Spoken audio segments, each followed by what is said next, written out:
So, My Hero Academia manga chapter 338 has been translated, and let's just say that for people that think that My Hero Academia is being rushed, yeah, this chapter sort of kind of proves that that won't be the case, and we'll see why in a little bit. But right after this.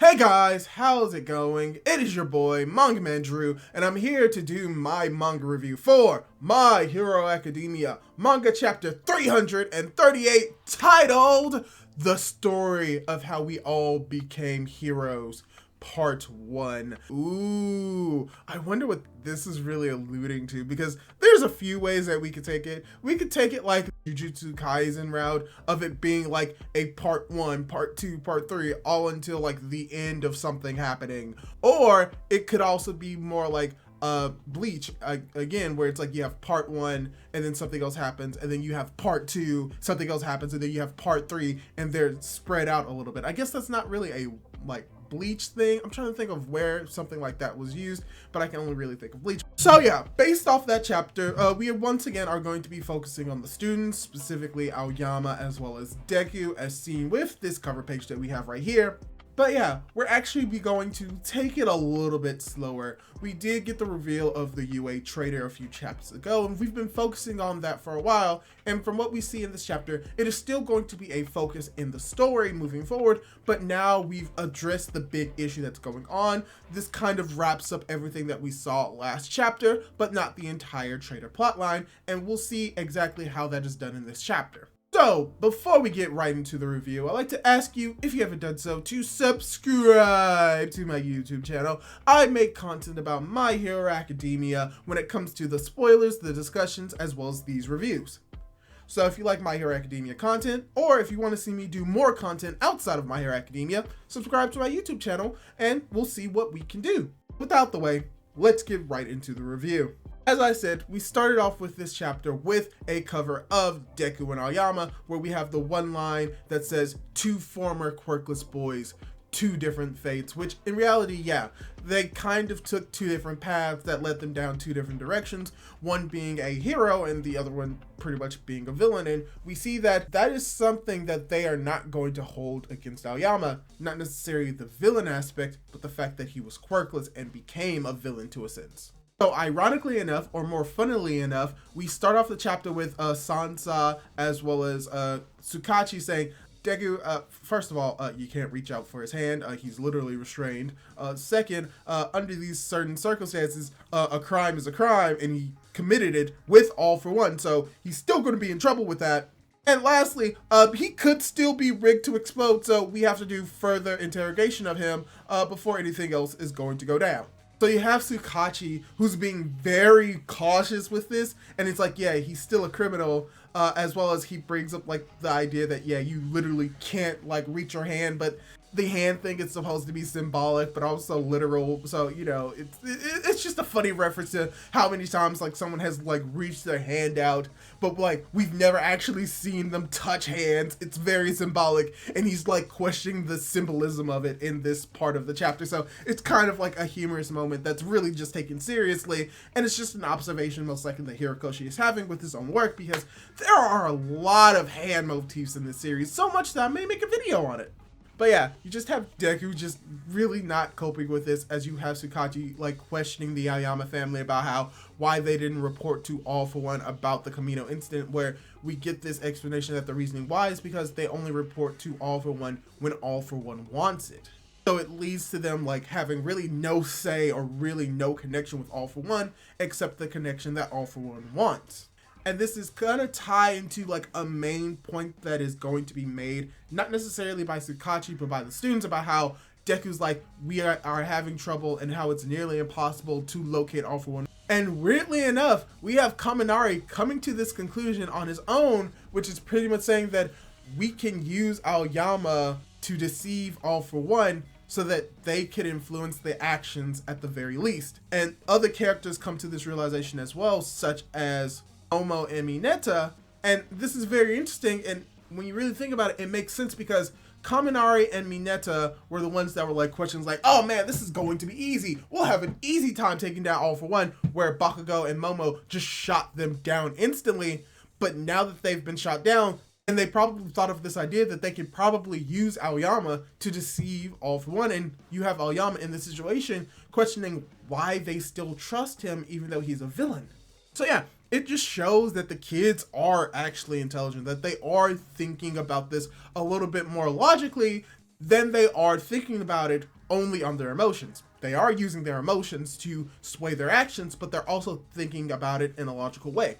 Then you have Present Mike, for unrelated reason, holding a tablet, like questioning why they should trust him, that he committed these crimes, and that how can they be sure to believe in him after everything that he has done, because the class has been the greatest victims of all, to which their response is, specifically coming from Ida, is like, let bygones be bygones. Let the past stay in the past.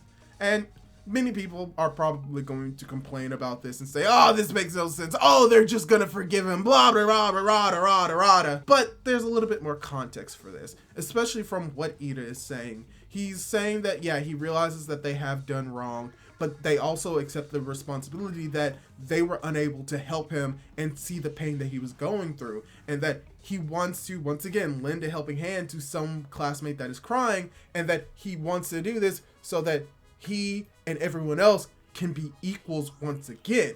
And there is a little deeper meaning to it, as we've seen through Kirishima. But before we really get to that, we have Bakugo saying like, yeah, also, I want to throw 5 howitzer impacts at him for everything that he has done. And you just have Sero's like, are you serious or not? I can't tell. So it's a funny moment. But the gist of it is that for the most part, yes, he has done crimes. Yes, he has done harm to them, but that he did this under the pretense of being quirkless and wanting to gain a quirk, and that you have Kirishima telling Aoyama that he really didn't have a choice, that he had no choice but to follow All for One, but now it's different. Now that his friends are there to help, they do have a chance, and that the fact that they were able to bring Deku back, they have a chance to bring down All for One. And how they won't blame him for what he did because he did it for the fact that he was quirkless and didn't want to feel different. They are taking on the responsibility and not blaming him for his actions because of the fact that he was quirkless,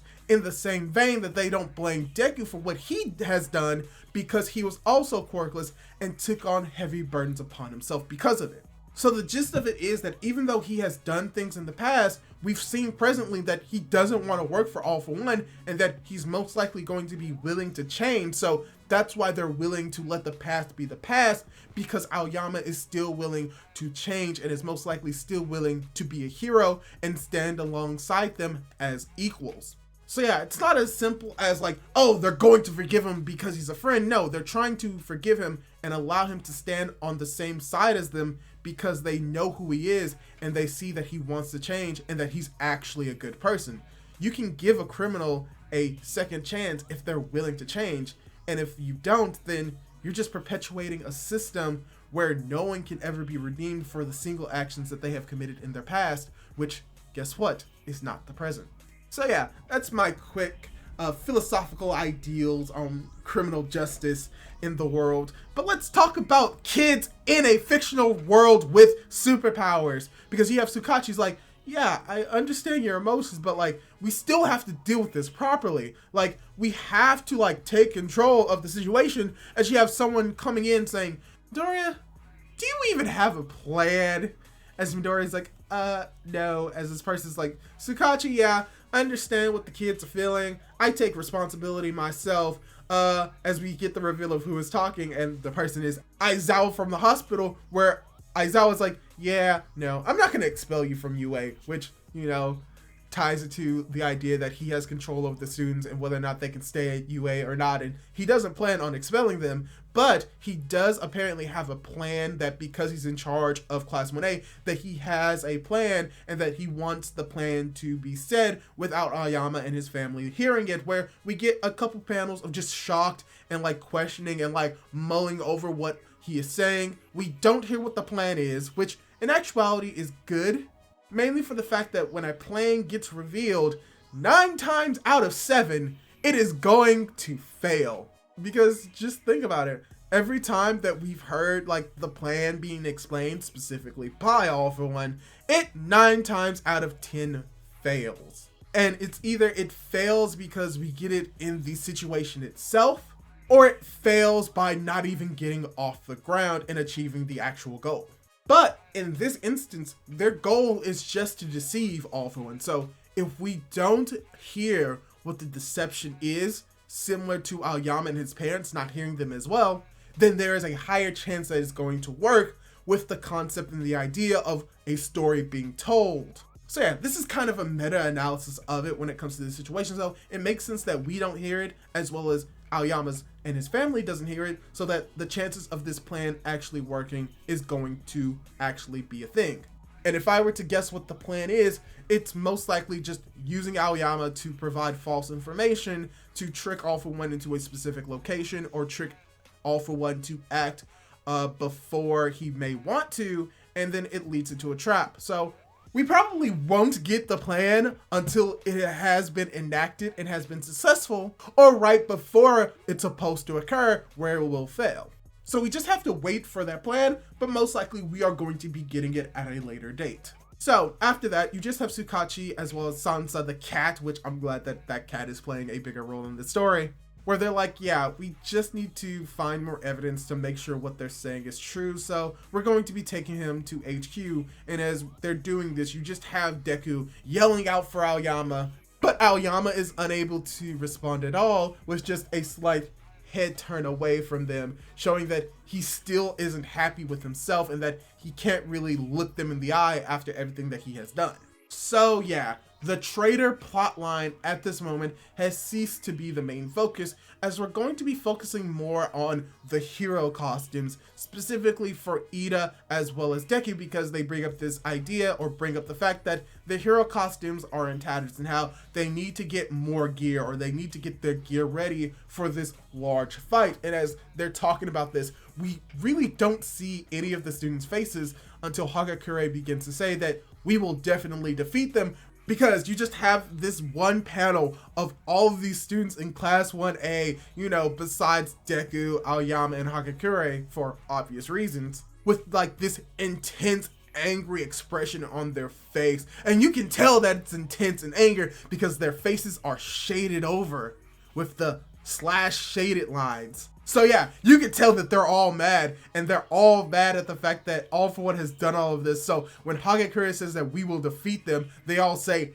yes with this expression on their face. And I just like it, especially when it comes to Kota, where his face is normally like happy and sunshine, but he looks like, I'm about to murder this fool right here. So it looks very cool, and I really like this panel. As we have this panel, we actually get to see that Deku also has this expression on his face. It's shaded, so he's really angry. So he's going to the development studio where he plans on getting new battle items for the future, and that he will get his equipment fixed up. And as this is all happening, it feels like deja vu a little bit, because right before he's about to open the door, you just hear this large boom coming out from it, as you even have Ida's like, huh, deja vu. I wonder why it's deja vu. But I wonder why it's deja vu. But I wonder why it's deja vu. Whoa, that was weird. I wonder why this is deja vu, because the last time we saw a scene like this was when Mei Hatsume... Oh. So yeah, Mei Hatsume comes back into the story in the same way that she was really introduced properly, with Ida, Midoriya, and Uraraka looking to have their equipment touched up, as she has her boobs on Deku's face. And that even though this is a repeat of what happened prior, Deku's different in the situation because he just has a serious expression on his face, which is probably going to change from this chapter to next, but this is just a funny moment to end this chapter. So yeah, that's all that really happened in this chapter. So yeah, for the people that may believe that My Hero Academia is being rushed, I do not think that is the case. It is moving at a faster pace, but that's because of the stakes that were built up in the war arc, as well as the post-war arc and everything that we saw. As All For One himself said, he's not going to be giving the heroes a break, and we see that that is the case. The reason why the story is moving as fast as it is because we are quickly approaching the end, and that in this type of situation, we can't have that speed really be diminished, except now where they are given a week that they didn't have. They now have time that they definitely didn't have, so now we do have a little bit more time to slow down a little bit. We're still speeding up, but it's at a slower pace now. So this makes sense because we've had literally 2 or 3 chapters focusing on the trader plotline, and we're most likely going to have, at the very least, a chapter focusing on Deku getting new equipment, where either at the end of that chapter or the beginning of the next, we'll see Deku's new equipment as well as the equipment of Ida, which is a cool reference because we did see a lot of Ida's armor being broken off, so that ties into like how trying to find Deku was very difficult, and now they need more costumes and they need more equipment to help with that. So it just shows that what we've seen in this chapter, in the past few chapters, we aren't rushing to a conclusion as many people may believe that we are, but we are approaching the end very quickly. And the fact of the matter is, in this chapter, we did get the trader plotline somewhat resolved, in the same vein as we have the Dabi reveal being Toya partially resolved, but there's still going to be more in the future, and we are going to see more of it in the future. Because the fact that we don't see or hear what the plan is that we're going to have to get that plan explained to us eventually in the future, and that's where the trader plotline will most likely come into play. As well as the connections that the students have with Aoyama, and that even though he did these wrongs, he did them for reasonings that they had no idea, but they still hold responsibility for it. And that they do know that Aoyama is a good person and that he's still willing to change and fight all for one.